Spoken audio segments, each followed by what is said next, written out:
ನಾಟಿ ಕೋಳಿ ಸಾರನ್ನು ಹೇಗೆ ಮಾಡೋದು ಅಂತ ತೋರಿಸ್ತಾ ಇದ್ದೀನಿ.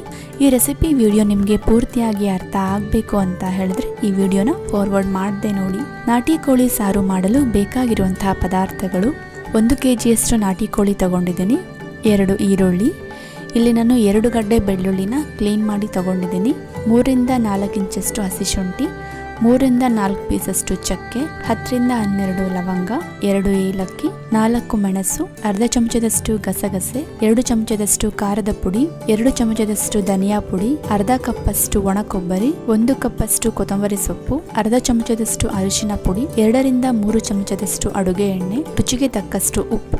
ಈ ಎಲ್ಲ ಪದಾರ್ಥಗಳನ್ನ ಉಪಯೋಗಿಸ್ಕೊಂಡು ನಾಟಿ ಕೋಳಿ ಸಾರನ್ನ ಹೇಗೆ ಮಾಡೋದು ಅಂತ ನಾನಿವಾಗ ತೋರಿಸ್ಕೊಡ್ತಾ ಇದ್ದೀನಿ.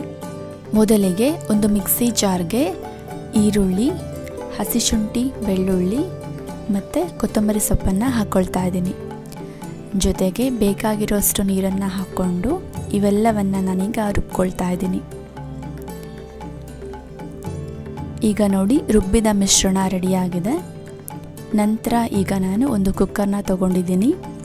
ಅದು ಕಾದ ನಂತರ ಅದಕ್ಕೆ ಅಡುಗೆ ಎಣ್ಣೆನ ಹಾಕ್ಕೊಳ್ತಾ ಇದ್ದೀನಿ. ಎಣ್ಣೆ ಚೆನ್ನಾಗಿ ಕಾಯಬೇಕು. ನಂತರ ಅದಕ್ಕೆ ಈರುಳ್ಳಿನ ಹಾಕ್ತಾ ಇದ್ದೀನಿ. ನಾನಿಲ್ಲಿ 2 ಈರುಳ್ಳಿನ ತಗೊಂಡಿದ್ದೆ. ಒಂದನ್ನು ನಾನು ರುಬ್ಲಿಕ್ಕೆ ಹಾಕ್ಕೊಂಡಿದ್ದೆ, ಮತ್ತೊಂದನ್ನು ಒಗ್ಗರಣೆಗೆ ಹಾಕ್ತಾ ಇದ್ದೀನಿ. ಈರುಳ್ಳಿ ಚೆನ್ನಾಗಿ ಫ್ರೈ ಆಗಬೇಕು. ನಂತರ ಇದಕ್ಕೆ ನಾನು ಚಿಕನನ್ನು ಹಾಕ್ಕೊಳ್ತಾ ಇದ್ದೀನಿ. ಚಿಕನನ್ನು ಎಣ್ಣೆ ಜೊತೆ ಚೆನ್ನಾಗಿ ಮಿಕ್ಸ್ ಮಾಡ್ಕೊಳ್ತಾ ಇದ್ದೀನಿ. ನಂತರ ಇದಕ್ಕೆ ನಾನು ಖಾರದ ಪುಡಿ, ಅರಿಶಿನ ಪುಡಿ ಮತ್ತು ರುಚಿಗೆ ತಕ್ಕಷ್ಟು ಉಪ್ಪನ್ನು ಹಾಕ್ಕೊಳ್ತಾ ಇದ್ದೀನಿ. ಇದೆಲ್ಲವನ್ನು ಚಿಕನ್ ಜೊತೆ ಚೆನ್ನಾಗಿ ಮಿಕ್ಸ್ ಮಾಡ್ಕೊಳ್ತಾ ಇದ್ದೀನಿ. ಚಿಕನ್ನಿನ ಹಸಿ ವಾಸನೆ ಹೋಗಬೇಕು, ಅಲ್ಲಿವರೆಗೆ ನಾವು ಇದನ್ನು ಬೇಯಿಸ್ಕೊಳ್ಬೇಕು. ಆದಷ್ಟು ಈ ಟೈಮಲ್ಲಿ ನಾವು ಮಧ್ಯಮ ಉರಿಯಲ್ಲೇನೆ ಇಟ್ಕೊಳ್ಬೇಕು. ಒಂದು 2 ರಿಂದ 3 ನಿಮಿಷಗಳ ಕಾಲ ಪ್ಲೇಟ್ನ ಮುಚ್ಚಿ ಬೇಯಿಸ್ಕೊಳ್ಬೇಕಾಗತ್ತೆ. ಈಗ ನೋಡಿ, ಚಿಕನ್ನಲ್ಲಿರೋ ನೀರಿನ ಅಂಶ ಎಲ್ಲ ಡ್ರೈ ಆಗ್ತಾ ಇದೆ. ಇದನ್ನೆಲ್ಲ ಸರಿಯಾಗಿ ಮಿಕ್ಸ್ ಮಾಡ್ಕೊಳ್ತಾ ಇದ್ದೀನಿ. ಈಗ ಇದಕ್ಕೆ ರುಬ್ಬಿರೋ ಅಂಥ ಮಸಾಲೆನ ಹಾಕ್ಕೊಳ್ತಾ ಇದ್ದೀನಿ. ಮಸಾಲೆ ಜೊತೆ ಚಿಕನ್ನ ಚೆನ್ನಾಗಿ ಮಿಕ್ಸ್ ಮಾಡ್ಕೊಳ್ತಾ ಇದ್ದೀನಿ. ಈಗ ಇದು ಒಂದು 2 ರಿಂದ 3 ನಿಮಿಷಗಳ ಕಾಲ ಇದನ್ನು ಬೇಯಲಿಕ್ಕೆ ಬಿಡ್ತಾ ಇದ್ದೀನಿ. ಆದಷ್ಟು ಫ್ಲೇಮ್ನ ಮಧ್ಯಮ ಉರಿಯಲ್ಲೇ ಇಟ್ಕೊಳ್ಳಿ. ನಂತರ ಅದೇ ಮಿಕ್ಸಿ ಜಾರ್ಗೆ ಒಣ ಕೊಬ್ಬರಿ ತುರಿ, ಚಕ್ಕೆ, ಲವಂಗ, ಏಲಕ್ಕಿ, ಗಸಗಸೆ, ಧನಿಯಾ ಪುಡಿನ ಹಾಕ್ಕೊಳ್ತಾ ಇದ್ದೀನಿ. ಜೊತೆಗೆ ಬೇಕಾದಷ್ಟು ನೀರನ್ನು ಹಾಕ್ಕೊಂಡು ಇವೆಲ್ಲವನ್ನು ಈಗ ನಾನು ರುಬ್ಕೊಳ್ತಾ ಇದ್ದೀನಿ.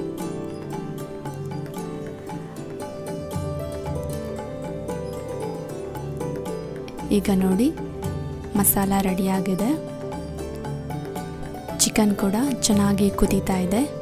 ಎಲ್ಲವನ್ನು ಮತ್ತೊಂದು ಸಲ ಚೆನ್ನಾಗಿ ಮಿಕ್ಸ್ ಮಾಡ್ಕೊಳ್ತಾ ಇದ್ದೀನಿ. ಮತ್ತು ಈಗ ರುಬ್ಬಿರೋ ಅಂಥ ಮಸಾಲಾನ ಕೂಡ ಆ್ಯಡ್ ಮಾಡ್ಕೊಳ್ತಾ ಇದ್ದೀನಿ. ಮತ್ತೊಂದು ಸಲ ಎಲ್ಲ ಮಸಾಲ ಜೊತೆ ಚಿಕನನ್ನು ಚೆನ್ನಾಗಿ ಮಿಕ್ಸ್ ಮಾಡ್ಕೊಳ್ತಾ ಇದ್ದೀನಿ. ಮತ್ತು ನನಗೆ ಎಷ್ಟು ನೀರು ಬೇಕೋ ಅಷ್ಟನ್ನು ಹಾಕ್ಕೊಳ್ತಾ ಇದ್ದೀನಿ.